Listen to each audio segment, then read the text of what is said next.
Don't want to keep you guys waiting. Let's get right into it. So the first main segment for this afternoon slash evening, depending on where you're watching, is going to be the weekend recap. So we talked about in the podcast a little bit earlier in the week that a lot of players have been getting COVID-19 in the WSL and also in the Women's Championship. Because of that, there's speculation as to, is the WSL going to get called off? Is the championship going to get called off? Well, the way that turned out was almost all the WSL games got postponed. Aston Villa and Arsenal got postponed. Manchester City, West Ham, United, Manchester United, that is, Everton, Tottenham and Birmingham City, and also Bristol City and Brighton. So all the games pretty much got postponed except for one. The one game that did not get postponed, at least in the WSL, is Chelsea and Reading. And what a game it was. Chelsea scored 5 goals to Reading's nil. They absolutely dominated throughout the entire game. Reading had a bit of an answer defensively, but had nothing to show for it offensively. So we're going to talk about that a lot for the remainder of this segment, so let's dive in. The game was pretty much all Chelsea and all Fran Kirby. Like I said earlier, Fran scored 4 goals. Sam Kerr assisted 2 of them, and I would argue that Sam probably could have scored 2 and assisted 2 today, but she was really unselfish in her play and was trying to feed Fran Kirby in that first half just every ball so that she could get the hat trick.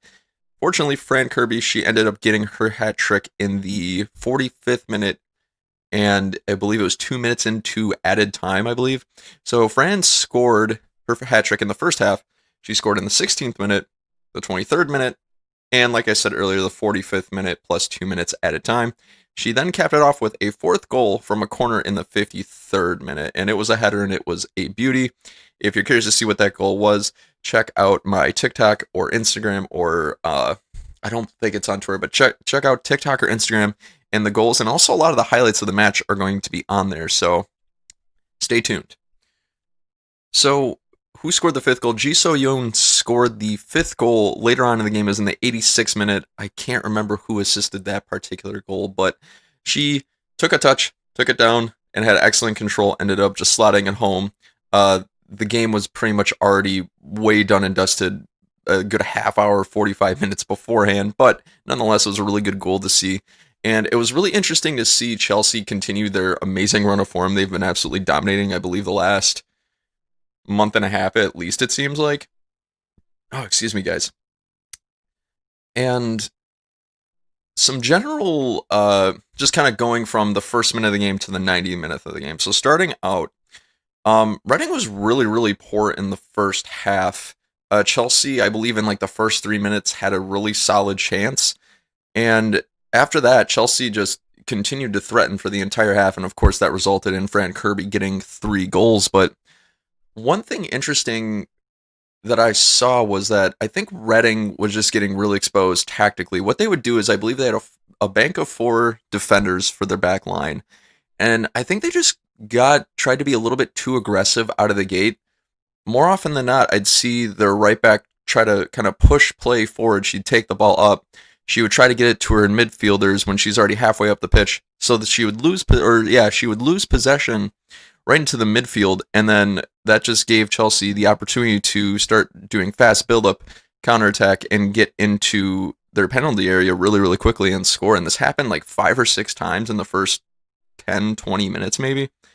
So Chelsea was just hammering it, hammering it, hammering it, and they did it so early that I think Reading had trouble adjusting it in that first half, because it's not like the whole team can get together and change their tactics in the middle of the game. Of course, you're trying to shout instructions to your players, but you're out there on the pitch.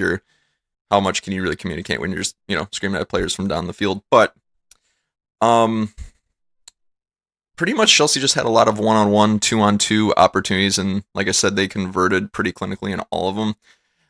I think Sam Kerr, to her credit, she is a really unselfish player, which is just absolutely fantastic. Everybody loves that, but she could have been the woman in the match if she scored the 2 goals and also assisted the 2. But hey, good on Fran Kirby. I'm a big fan. She is just absolutely one of the brightest personalities, I think, in the WSL. So I'm really happy that she scored these 4 goals.